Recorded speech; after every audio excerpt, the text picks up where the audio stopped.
Thanks for coming and checking out another Fat Guy Builds, everyone.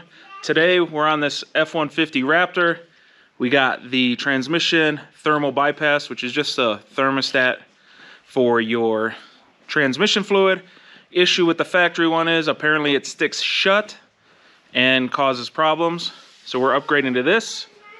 And since we live in the desert, we're gonna put where it's always a bypass and there's no thermostat part in it. So I'm gonna take you step by step through it and show you how it works.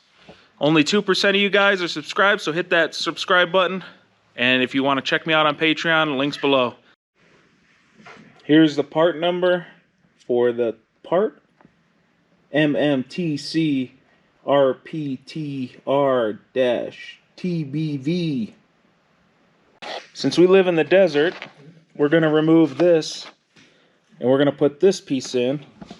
So you're going to use a 8mm Allen and you're going to unscrew this gold cap. So once you got this out, all these parts come out. These two parts are the only things you're going to get rid of here. So get rid of that. So you're going to replace the big spring here first. There's a hole inside it goes to.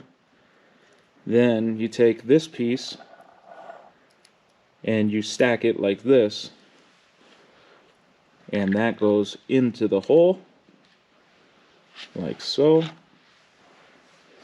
And then we're going to put this piece back in, but to make it go in better, I'm just going to put a little bit of lube on the O-ring so the O-rings slide in and seal, and I don't accidentally rip an O-ring because that would suck.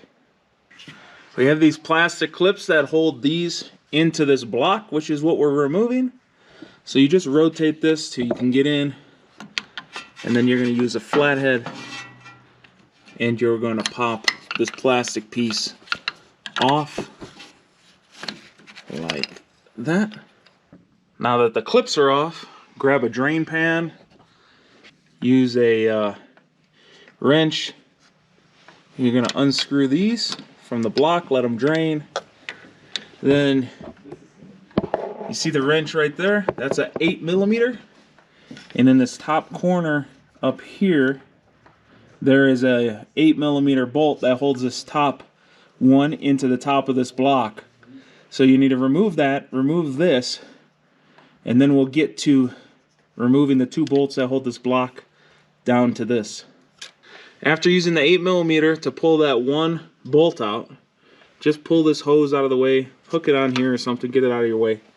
Now you're going to use a 10mm, and there's two mounting bolts that hold this block down to here. So you're going to remove those. There's like one on each side of where this hose was going in, and I'll show you once I get it out. So as you can see, this is the 8mm that holds the line in. This is a 10mm and a 10mm that holds this block down. Now we're going to take a small flathead, transfer this little O-ring into here. And that looks like the only piece we need to transfer. The O-ring on the two front lines are the big ones.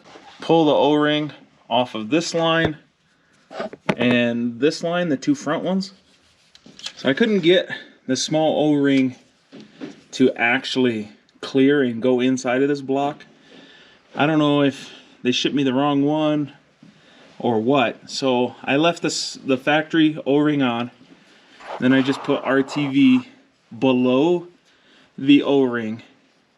Yeah, I don't know if you could see it. Below the O-ring so that it would seal just as like a backup plan if the factory O-ring was too worn out.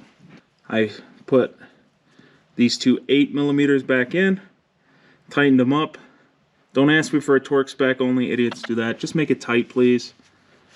And wipe it all down.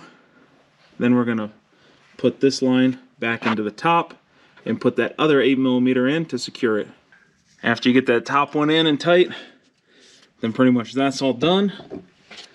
Now you're gonna wanna get this threaded in by hand, like 5, 6, try to do it the whole way by hand. because if you cross thread this, your life is going to suck.